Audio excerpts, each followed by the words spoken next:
In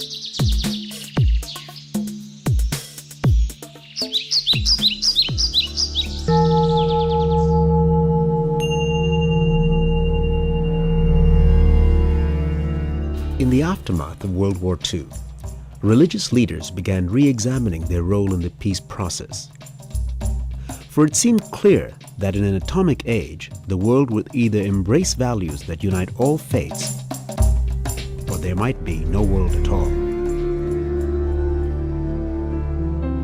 By 1970, the movement of religious agents for peace had grown large enough to merit a conference in Kyoto with representatives from 39 countries.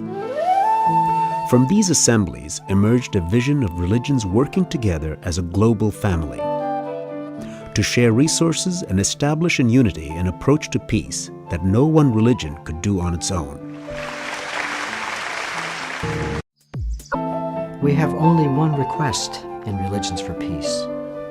Share your experience with your brothers and sisters so that they too can learn from what you've been able to do. By 2011, Religions for Peace will be at work through affiliates in over 100 nations, the largest agency of religious peacemakers in the world. Venerable religious leaders, Religions for Peace International trustees and partners, how fortunate we are all to have you, Mr. High Representative, with us. Your leadership is global. We stand with you. We thank you for your words.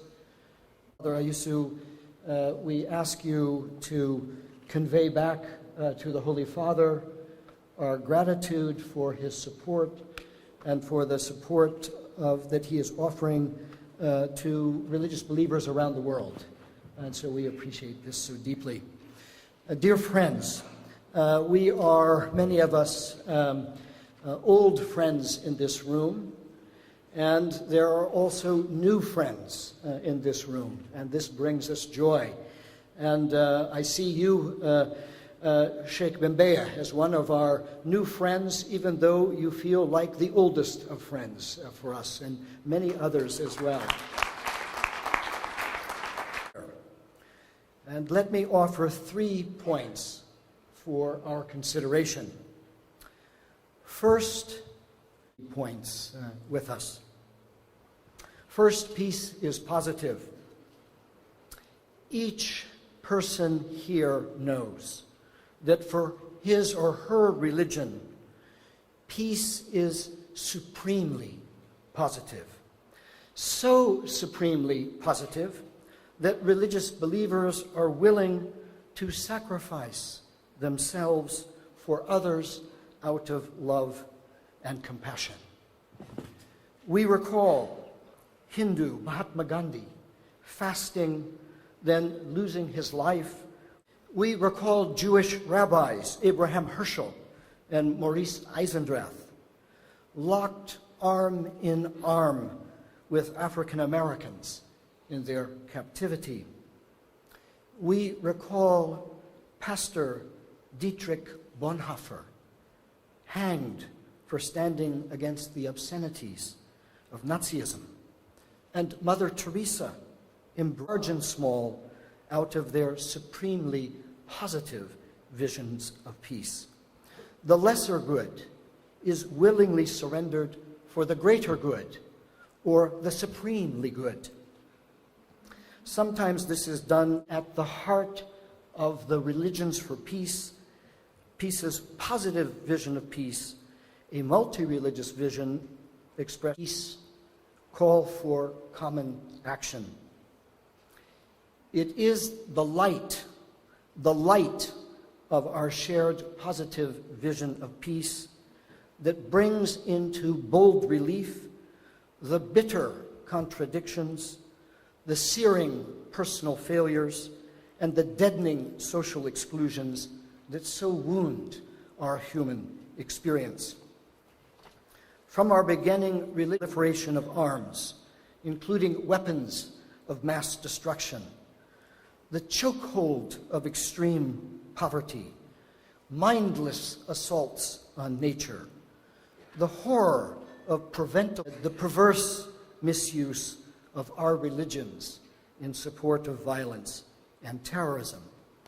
These are shared threats to peace. It is both our shared positive vision of peace and the shared threats to peace that bring our different religious communities together for common action in Religions for Peace. Third, rising hostility. This rising tide of hostility both adds to and profoundly exacerbates all of the other threats to peace we have identified. Rising hostility against the other typically in people last year. Every attack, every hate crime, every insult, every humiliation is amplified in the media and affecting 75% of the world's population. Unfortunately, the growth of the good Syrian religious leaders, Muslims and Christians, know too well is that the political conflict, today's tsunami of rising hostility, is the opposite of what is right or wrong. And this occurs on all levels of human living, including those. How can we bring light where it is most desperately needed? We can welcome the other. We can welcome the other as our neighbor and as a cherished member of our human family. Welcoming the other is the antidote to the rising tide of social hostility. Welcoming the other as a shared element of positive peace is the light